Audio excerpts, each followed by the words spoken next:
Alan Jones faces 22 charges on his first trial day. Veteran Australian broadcaster Alan Jones has arrived at a Sydney court for the start of his 4-month trial involving allegations of indecent, assault, and sexual touching. The 85-year-old has pleaded not guilty to 22 charges brought by 6 male complainants regarding incidents alleged to have occurred between 2003 and 2020. Prosecutors will present evidence from 76 witnesses during the lengthy local court proceedings. Jones made no public statements upon entering the building alongside his legal representation. Ride-hailing has become a routine part of urban life in the United States, but its broader economic impacts have been difficult to measure.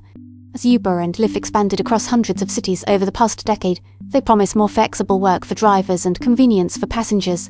Questions remained, however, about how these promises translated into measurable changes in local economies. Creditor //CC 0 public domain ride-hailing has become a routine part of urban life in the United States, but its broader economic impacts have been difficult to measure.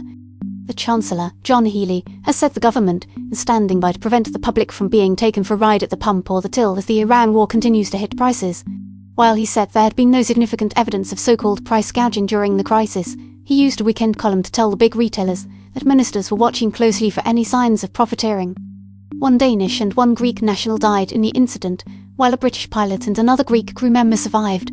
The caption: "Watch a moment before helicopters collide while tackling Greece wildfires" by Pauline Kola and Nikos Papanikolaou, 2 crew members, have been killed after 2 helicopters collided mid-air in Greece while battling wildfires.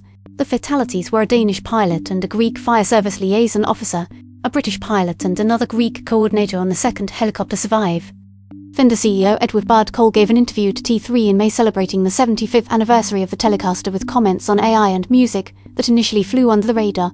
But it has started making the rounds recently, pouring more fuel on an already raging fire of bad PR following the company pissing off basically the entire guitar-playing community, sending cease and desist letters to builders, claiming copyright of the Stratocaster body shape. Some influential guitar YouTubers have even said they're done buying Fender gear in the wake of the controversy. Graphical abstract. Creditor Biological Conservation 2026.